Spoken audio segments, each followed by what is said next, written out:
I've heard a lot of the words that you've used of the different challenges that restaurant owners are facing. Starting a business and then they're starting a hospitality food and beverage business. And I think it's like a whole other league. Yeah. What are some of the challenges that new restaurant owners, like the ones who are just, I got this concept, I want to do it, what are they facing versus what are these more established restaurateurs facing?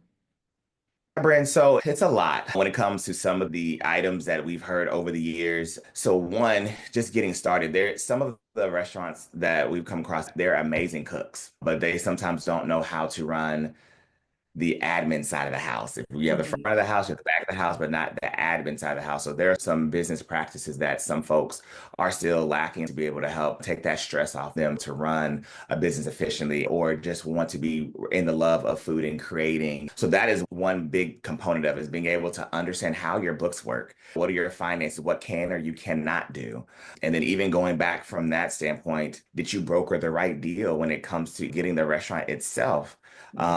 A lot of restaurant owners, as they are launching an amazing restaurant, sometimes they just choose the wrong piece of real estate. One, not understanding that full 360 model of the plot that they're purchasing into.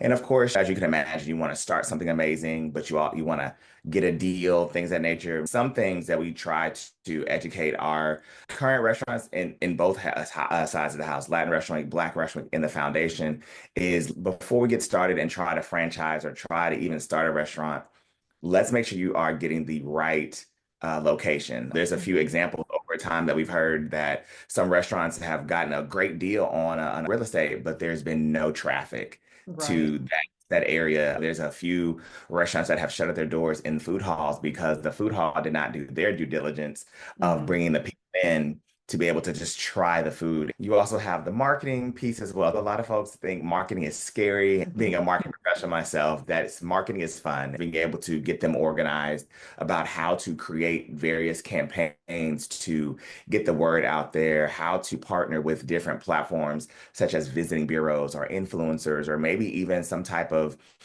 spirit if they happen to have a bar component to their or lounge or whatever their offering may be.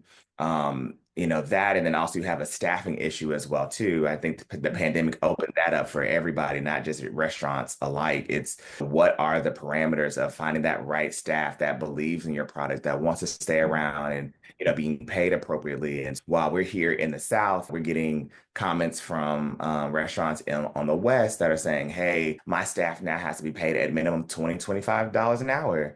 That is by far enormous. And Yeah. think about the restaurant industry, the margins of being profitable are very thin. And then you're eating into that by adding additional costs from the state saying we have to have these folks get paid X amount of money. It's a lot. Yeah. So there's a lot of Yeah. great challenges, but I know some of them are very similar, but we definitely try to loop them all together by being able to take them on a journey, of course, through our efforts of the cohort and through the conference as well, too. How to understand QuickBooks, how to understand your finances. And it's a big audit system as well, too. Hey, let's audit everything. Let's audit. Some things can't be audited as far as your lease and your restaurant because you may be in a lease and that is up until 2068 or something like that. So some very terrible things, but how can we help you renegotiate those things as well? Understanding from a legal standpoint, do you have the right lawyer in place? Do you have a trademark in place? Do you have the copywriting, et cetera? Are you trademarking your recipes so no one can walk away? A lot of things that we're throwing at them is with intentionality for them to grow and be better so they don't shut their doors because of some random thing that they missed in the fine print or Yeah. they just missed because they just had no knowledge of.